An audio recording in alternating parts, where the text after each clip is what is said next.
Sebelum melanjutkan, jangan lupa subscribe dulu, terima kasih. Bab 405, kami telah menunggumu lama. Huang Xiaolong. Pemimpin domain itu terkejut, namun memberi hormat dengan cekatan dan kemudian bergegas mundur dari aula besar untuk memberitahu Dewa Templar Liu Yang dan Limolin. Chen Tianqi merenung sejenak dan memutuskan untuk memanggil semua pemimpin domain dari cabang-cabang untuk berkumpul di markas besar. Setelah selesai, Chen Tianqi mencibir, Huang Xiaolong, aku ingin tahu tahap taktik Asura mana yang sedang kau jalani. Aku harap kau tidak mengecewakanku. Dalam sekejap, sosok Chen Tianqi menghilang dari aula besar, meninggalkan aula yang sunyi dan tenteram. Pada saat yang sama, di sebuah hutan pegunungan di sisi utara Oblas Tengah, api unggun kecil berderak riang, aroma daging panggang yang nikmat bercampur harum anggur memenuhi udara. Yang mulia, para pemimpin domain itu sangat setia kepada Chen Tianqi, tampaknya akan sulit membuat mereka tunduk. Di samping api unggun, Zhang Fu berkomentar. Kedua pemimpin domain Peach Blossom Si dan Harmony Valley juga demikian. Jika mereka tidak menyerah, maka bunuh mereka semua. Nafsu darah yang kuat terpancar di mata Huang Xiaolong. Zhao Su dan Zhang Fu saling bertukar pandang. Yang mulia, jika keadaan terus seperti ini, kekuatan gerbang Asura kita akan sangat berkurang. Saya khawatir, Zhao Su ragu untuk melanjutkan. Huang Xiaolong menatap Zhao Su dan Zhang Fu dan berkata, aku tahu apa yang kalian khawatirkan, tapi jangan khawatir, setelah aku mengambil alih gerbang Asura, aku punya cara untuk meningkatkan kekuatan gerbang Asura secara keseluruhan, membuatnya lebih kuat dari sebelumnya. Baik Zhao Su maupun Zhang Fu sama-sama bingung, tidak ada yang tahu tentang cara yang disebutkan Huang Xiaolong. Keduanya menyadari bahwa Huang Xiaolong memiliki banyak pil roh tingkat dewa, dan jelas tidak kekurangan teknik kultivasi tingkat surga tingkat tinggi, tetapi meskipun demikian, untuk membina ahli alam Sein untuk suatu kekuatan tidak bisa hanya mengandalkan pil roh dan teknik kultivasi saja. Diperlukan akumulasi sumber daya pasukan dalam jangka panjang. Meskipun diragukan, mereka tidak melanjutkan masalah tersebut. Yang mulia, selain itu, bawahan ini khawatir dengan para tetua di markas besar. Bawahan ini telah mencoba menghubungi para tetua di markas besar tetapi tidak mendapat balasan.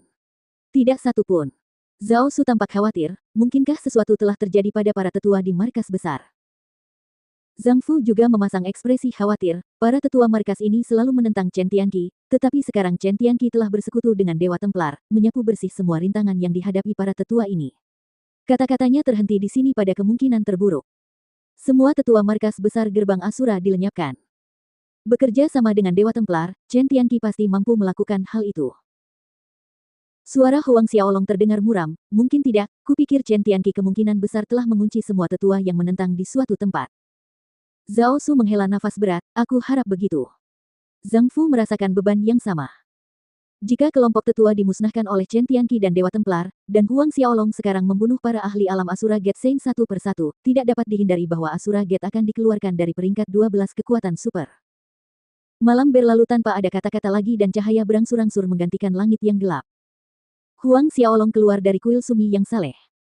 Belakangan ini, ia telah berlatih 9 taktik penyempurnaan pil naga emas yang berbeda dengan tekun. Setelah 2 bulan berusaha, Huang Xiaolong menguasai taktik penyempurnaan pil klan naga yang pertama. Itu adalah taktik tingkat lanjut, naga menenun di awan. Berlatih taktik penyempurnaan pil sama dengan berkultivasi, hal itu mempertimbangkan kemampuan pemahaman seseorang. Secara umum, bagi seseorang untuk membiasakan diri dan lebih menguasai taktik penyempurnaan pil, dibutuhkan waktu bertahun-tahun, bahkan puluhan tahun, tetapi Huang Xiaolong berhasil melakukannya dalam waktu 2 bulan.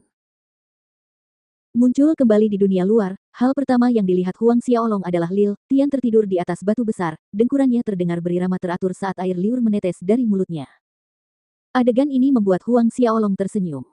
Kehadiran si kecil ini membawa keceriaan dalam perjalanan mereka yang tadinya membosankan. Setelah diperingatkan oleh Huang Xiaolong, si kecil tak lagi mencari masalah di mana-mana, dan bersikap lebih baik, karena Huang Xiaolong membuatnya takut, dengan mengatakan jika dia tak mendengarkan, tak akan ada lagi daging babi hutan panggang. Jelas, tak ada yang dapat mengalahkan Tyrant Boar panggang di mata orang-orang kecil. Beberapa saat kemudian, Lil Tian terbangun, sambil menggosok matanya. Melihat Huang Xiaolong, dia bertanya, kakak, bolehkah aku bertarung hari ini? Huang Xiaolong tersenyum, kamu bisa jika aku bilang kamu bisa. Pertanyaan selanjutnya yang keluar dari mulut si kecil adalah apakah ada Tyrant Boar panggang untuk makan malam. Ini sudah menjadi kebiasaan.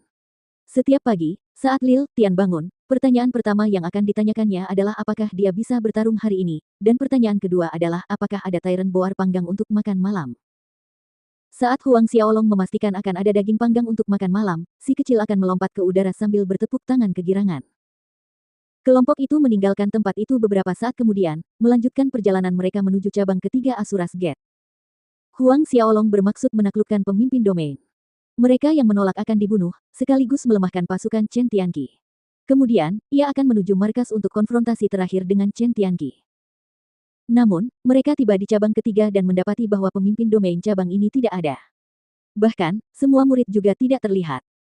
Sepertinya Chen Tianqi sudah tahu bahwa kita sudah sampai di daerah tengah. Huang Xiaolong mencibir. Apa yang harus kita lakukan selanjutnya, Yang Mulia? Zhao Su bertanya. Langsung menuju markas, kata Huang Xiaolong dengan nada dingin.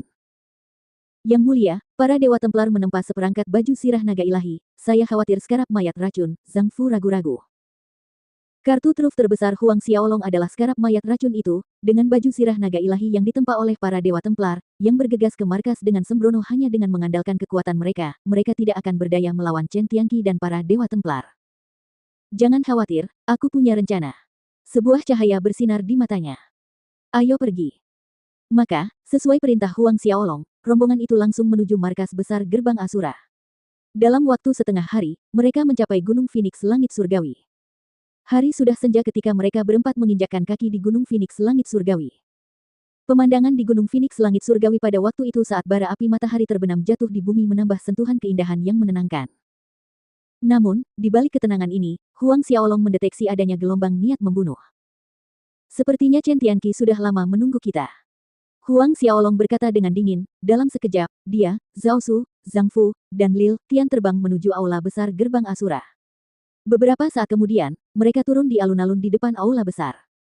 Alun-alun di depan aula besar Gerbang Asura cukup besar untuk menampung 10.000 orang. Di sisi-sisi alun-alun, terdapat patung-patung Asura dengan ekspresi muram, memegang tombak, bilah pedang, dan bilah pedang yang tampak jahat, memancarkan aura kematian dan pembantaian yang dingin. Tepat saat kaki Huang Xiaolong dan yang lainnya mendarat di tanah, suara tawa menjengkelkan bergema di alun-alun. Huang Xiaolong, kami sudah lama menunggumu. Beberapa siluet terbang keluar dari aula utama dan berdiri agak jauh di depan Huang Xiaolong. Orang-orang ini tidak lain adalah Chen Tianqi dan sekelompok pemimpin domain Gerbang Asura. Namun, hal itu tidak berakhir di sana, ruang beriak saat lebih banyak orang muncul dari kehampaan, Limolin, dan kelompok tetua Templar Dewa lainnya. Para ahli di pihak Dewa Templar tampak bersenjata lengkap dengan satu set baju besi merah tua, bagian tubuh masing-masing baju besi bertuliskan simbol naga suci. Paku naga membentuk penghalang pertahanan di kedua lengan dan kaki. Limolin dan tetua Dewa Templar memancarkan kekuatan naga yang samar-samar dengan baju besi yang mereka kenakan.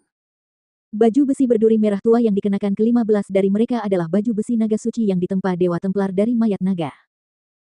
Limolin dan ke-14 tetua menyebar, mengepung kelompok Huang Xiaolong dan menghalangi semua rute pelarian Huang Xiaolong. Huang Xiaolong, aku tidak menyangka kau benar-benar punya nyali untuk datang. Limolin menatap Huang Xiaolong, tatapan dinginnya cocok dengan nada dingin dalam suaranya.